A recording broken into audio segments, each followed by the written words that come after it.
Mas assim, isso só para mostrar que o longo prazo ele compensa. Cara, eu fiz mais de 100 vezes com Bitcoin. Mas em termos de rentabilidade, qual foi, assim, umas bons investimentos que vocês lembram que vocês fizeram aí? Você fala em números? Sim. Você pode abrir. O percentual de retorno, você diz? Você pode abrir. Não, ninguém quer. Eu não quero saber aqui expor seu patrimônio aqui. Não, ainda bem, né? R$10. Só informações relativas. Não, eu queria saber se você queria saber a moeda especificamente ou o percentual de retorno. Porque assim, cara, eu sinceramente, eu não fico contando tudo isso, assim, cada uma das coisas. Eu tenho as histórias boas na minha cabeça que eu sei quando meu patrimônio evoluiu de um período para outro. Pode ser. Mas assim, eu sempre coloco isso no papel que assim, desde que eu comecei a investir em cripto, para hoje, o meu patrimônio em cripto multiplicou por pelo menos 100 vezes. Porque eu tô há bastante tempo também. Uhum. Não coloquei grana pra caramba porque eu era universitário. Tá? Não vão atrás de mim. Você não tinha grana pra caramba. Mas assim, isso só para mostrar que o longo prazo ele compensa. Cara, eu fiz mais de 100 vezes com Bitcoin. Vai fazer de novo? Talvez em 10 anos. Uhum. Cara, se você for assim, paciente o suficiente, vale a pena. Não só com Bitcoin, você tá Não só com aqui. Bitcoin, mas mesmo com o Bitcoin, ele talvez se multiplique, 100, talvez seja muito, mas por 20 vezes em 10 anos, cara, é factível. Uhum. O Bitcoin hoje tem 2 tri de valor de mercado, o ouro tem 22, por 10 ele chega no ouro. E assim, 10 anos acontece muita coisa. O que você estava fazendo 10 anos atrás? 2015, eu tava comendo terra. Sei lá o que eu tava fazendo, brincando no parquinho, né? Porque eu era novo ainda. Mas, assim, tem um potencial. Por isso que eu falo, cara, quanto mais paciente você for, maior a chance de ter um puta retorno. Mas, ao mesmo tempo, teve os períodos ruins, mas também, tipo, 2021 foi um baita ano, né? Que tive ativos que multiplicaram por 30, 40, 50 vezes. Não quer dizer que todos foram assim, né? Deixando claro, não são só vitórias. Mas, pegando o saldo ali, acho que foi, assim, foram 3 anos que foram bem definitivos, né? 2017, que foi um grande salto porque a gente teve um baita realizão. 20 para 21 também foi um momento que eu investi mais pesado em altcoins, porque antes eu tinha só Bitcoin. E eu diria que 2023 para 24, assim, também... Tem sido 23 até agora, assim, né? O Bitcoin subiu muito, se você pegar desde 23, muitas dessas altas subiram bem, e também aqui eu pude investir com mais capital também e ter um retorno maior, sabe? Legal. Então, pra mim, assim, é isso que eu coloco. Mas eu não quero que as pessoas se apeguem demais nesse número, sabe? Mas é legal que você colocou, porque você trouxe um ponto bacana. Você fala assim, não são só vitórias, né? No mercado de cripto. Você tem muitas derrotas e derrotas que levam na lona, né? Você tomou um nocaute. Mas o que é legal do mercado de cripto é que a galera não entende o conceito de convexidade, que é isso, né? Às vezes você pegou e falou, tenho 10 projetos que eu acho que podem dar bom. Tenho 10 mil reais para colocar, vou colocar R$1.000 em cada um deles. Se um dá bom, muito bom, ele é capaz de apagar as perdas que você teve com todos os outros 9 projetos que, cara, foram à lona. Isso é o conceito de convexidade, né?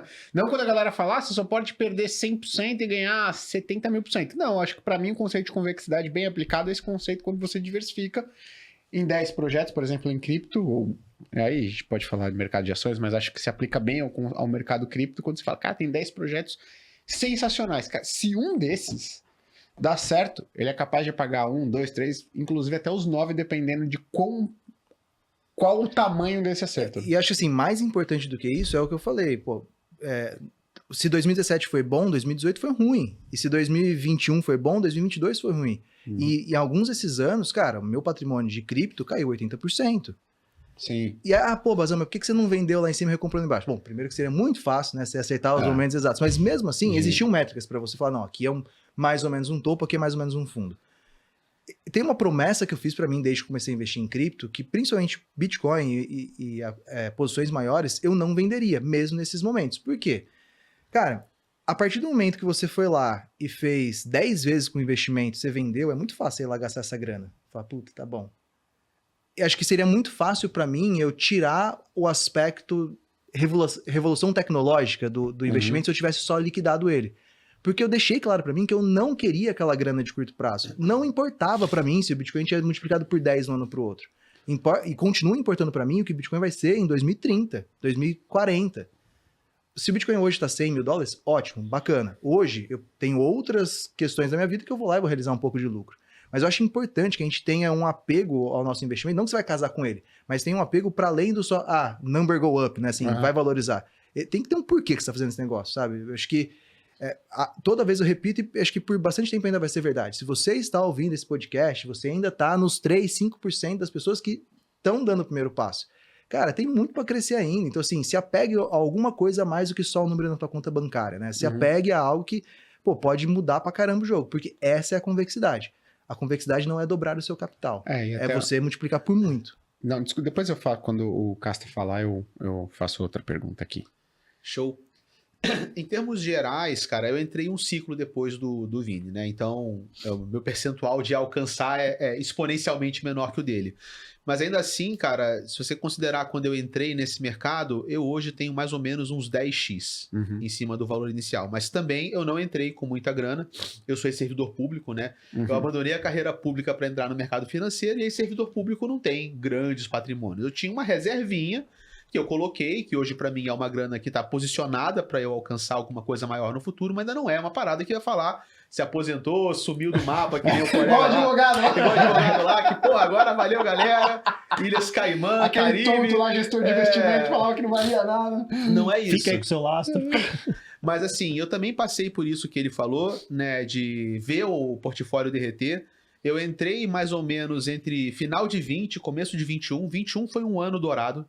21 foi um ano insano. E muita gente esperava que 25 fosse uma releitura de 21. Não tá sendo, e muita gente perdeu muito dinheiro por causa disso, mas 21 era um ano, cara, onde você comprava qualquer coisa e aquela parada subia. Eu brinco que você podia pegar o seu gato, deixar o gato andar pelo teclado. O que ele escolhesse, velho, digitando ali, tu comprava que a parada ia subir.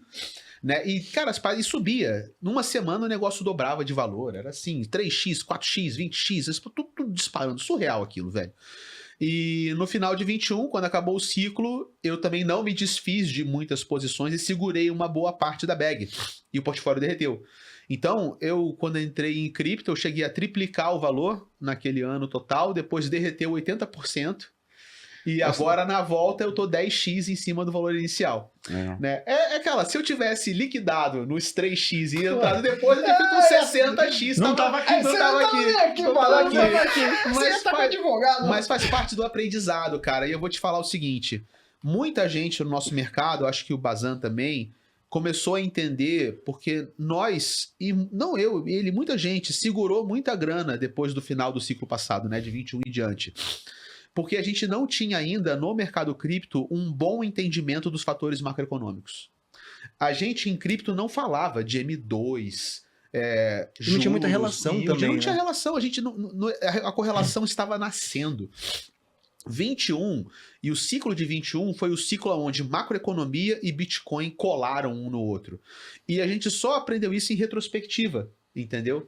E agora a gente está muito mais antenado para não repetir esse erro.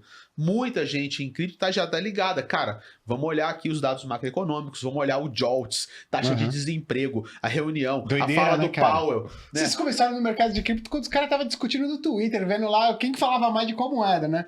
Cara, assim, a gente discutia em 21 coisas como...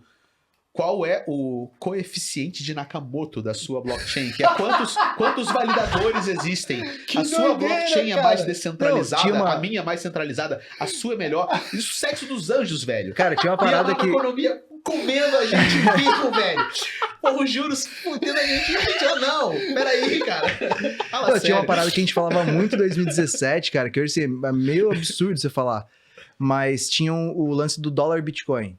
Poucas pessoas falam disso hoje porque não importa tanto, mas tinha um spread que era assim, se um Bitcoin custava $1.000 e o dólar era R$2, deveria custar 2.000 aqui, mas às vezes estava 3.000. Então o dólar Bitcoin ele não era 2, era 3. Doideira. E aí você conseguia ficar arbitrando nisso. Né? Porque, cara, em algum momento ia voltar mais para próximo de 1.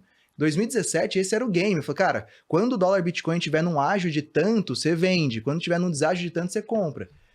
Porque era outra relação. Tipo, não tinha tanto sou... bot, né? Não tinha bot fazendo isso. Agora tá cheio de bot, né? Mas você conseguia fazer na mão. Eu não sou economista.